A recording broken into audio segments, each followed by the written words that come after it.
First World War broke out in 1914. It was fought on what was at the time an unimaginable scale.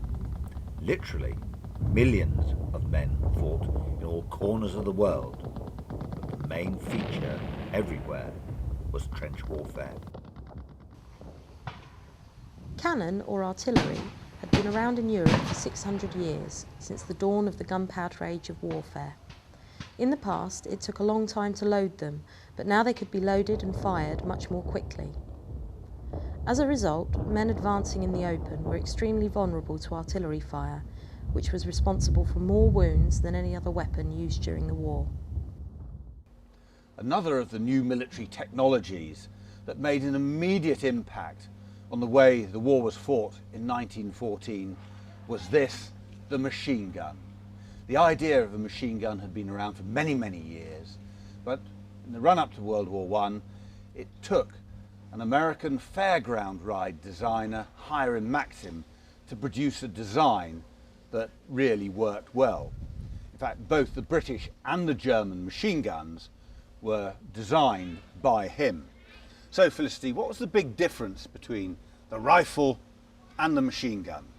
Well, a good British rifleman could fire between 15 and 20 bullets a minute. This can fire up to 500 bullets a minute, so it's a much more devastating weapon. So what we're saying is that soldiers advancing in the open towards a machine gun stood very little chance, and they would have to take cover. They would have to dig trenches, and that was the only way that they were going to take cover from this type of weapon. The final important technology that contributed to the stalemate of trench warfare was barbed wire. Originally developed by cowboys in America to contain cattle, its military use was soon obvious, and it had already been used in earlier wars. Increasingly thick belts of barbed wire were used. Some were 20 metres thick, and men simply couldn't force or cut their way through. Because soldiers moving around in the open would very quickly become casualties, wounded or even killed by exploding artillery shells or by bullets fired by rifles or machine guns, they dug trenches. David, this is a recreated set of trenches here at the Tank Museum. Can you tell me about them, please? Yes, what we've done, we've tried to put together what a British trench would look like in about 1916. So it's nice and deep, you're about 7 foot down. That means you can't be shot at by the enemy for direct rifle fire. You've got some protection from artillery fire, and they were never particularly good trenches though, if you actually look at them, compared to perhaps the German ones, because of course with the British Army, we thought we were going to be on the attack all the time and pushing the German army out of France and Belgium. So they didn't want people to get too comfy, we weren't staying here too long. It must have taken an awful lot of work to keep these walls standing up in all conditions. Whenever you're actually in the front line or in the trench system as a soldier, you're always kept busy. You're either filling sandbags for extra protection, you go out at night and add barbed wire so that you're protected from enemy attacks. Of course, in the winter or wet weather, you've got floods, you're trying to pump out water, so you're kept busy all the time.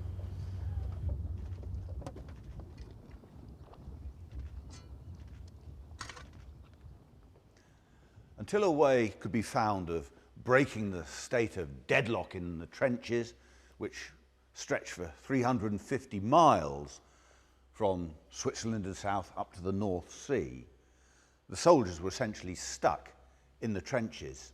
You use that word stuck. I perhaps say they rotate through the front line. One of the things that the British Army is actually very good at, you put a soldier in the very front line where the fire step is, where the action could be, perhaps for a maximum, the longest period, about a week. And then that unit is brought back. It might go in the secondary trenches where there's less chance of the fighting, perhaps less shell fire, and then they go back to what they call billets or encampments, where you can retrain, you've got a chance of having a bath or a shower, and you can refresh yourself before they then send you back up the line again for your next week's service in the front line. So the British Army are actually very good at that. Living in a hole in the ground essentially must be very dirty, and there must have been all kinds of vermin, unpleasant critters around. If you can imagine digging a hole in your back garden and living in it for a week, it's not going to be pleasant, certainly in the front line. And you've got rats, you've got lice living on you, so the actual conditions are pretty horrifying. Middle of winter, you can imagine, cold, wet, middle of summer, you're baking hot all the time, very little shelter from the sun. So things like that, again, for the average soldier, it's quite a challenge to go through. It wasn't all bad out on the front during the First World War, was it now? If you read the accounts of the soldiers, again, there's a horror of the war, but actually there's the belief that they think they're fighting for a good cause. They have great belief in their cause and their country. And of course, they had that amazing experience of bonding with these fellow men to fight the enemy. And that coming together, that's another thing that you can read in all the accounts, this sense of common purpose. They really thought they were doing it for the right cause and with other great soldiers.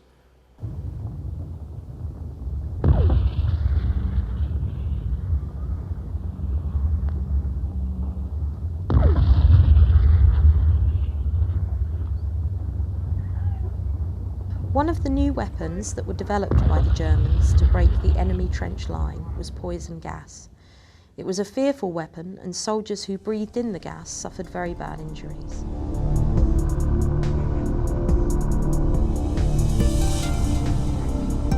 By the middle of the war, people were coming up with new ideas for weapons that would help break this deadlock in the trenches. And chief amongst them was the tank. And here at the Tank Museum in Bovington, there is a very fine collection. David, can you tell me a little bit about the development of the tank? Well, with the tank, as you say, it's to break the deadlock. How are we going to get our infantry into and through the German trenches with all this barbed wire blocking them? So initially they come up with some pretty weird and wacky ideas, but they like the idea it's going to be a mechanical vehicle. One of the early ideas, it was going to be a machine that walked across no man's land. They had another whopping great big wheel that was going to roll forward and crush everything ahead of it.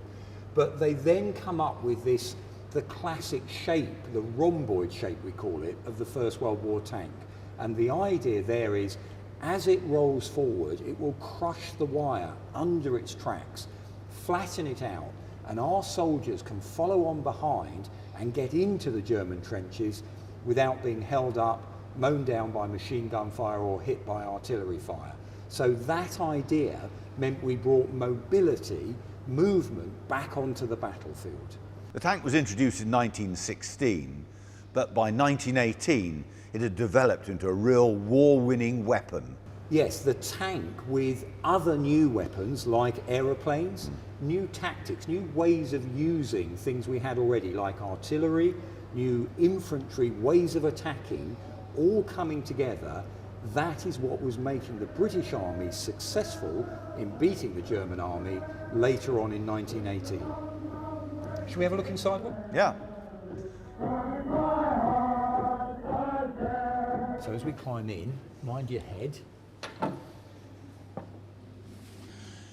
Gosh, it's really cramped in here. But I don't imagine that in battle it was anything like this. Painted nicely and brightly lit. Well, we've put a light in here so we can see what we were doing. When this tank would have been going into action, not only would there be no light inside, but also we'd be full of extra ammunition, stores, food, rations for the soldiers as we were going forward.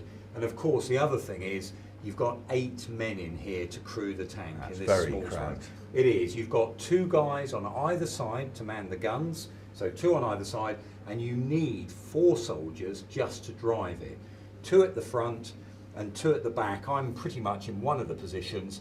I have to operate these levers, which are needed if we're steering the tank left or right. So what was it actually like being a tank crewman during the First World War? Well, 8 big soldiers, very busy, very hot, as you can imagine, and the engine is right in the middle of the vehicle. Now, when that starts up, you can't hear yourself talk, so it's very, very noisy. And after it's been running for about half an hour, the exhausts that come out the top, they glow red hot. So it is baking hot in here. And you've also got fumes from the engine, fumes from the guns, so the crew conditions are pretty appalling. Amazingly, I've heard that the men would rather be in a tank than out on the ground. Yes, you have to remember some of these soldiers serving the tank not long before had been infantry outside the tank. So the idea, the ethos, what they tried to tell the soldiers who were driving the tanks is, don't forget you're there to support the infantry coming on behind. And of course they could understand that if you'd been serving not long ago as an infantryman yourself. So again, they really knew their role was to help the infantry onto the German positions. The tank was first used in action during 1916 in the Battle of the Somme. Gosh, when you just see a few figures in here, you really do see how cramped it was inside here. Absolutely, particularly for an 8-man crew. And I understand you have the details about a man who fought in the very first tank action, and he comes from Dorset. Cyril William Coles was the son of a corn miller, and he was born in Camford in Dorset. Now he joined the army and he joined the heavy section machine gun corps, which meant that he served in tanks. And in fact he took part in the very first tank action on the 15th of September 1916 during the Battle of the Somme. Now his tank was hit by enemy artillery while he was operating one of the Vickers machine guns. So the tank was destroyed, and as he was trying to escape from the tank, he was killed. Cyril Coles lies here in Bulls Road Cemetery on the Somme. He was killed in that great struggle against aggression, and he died for our freedom that we enjoy today.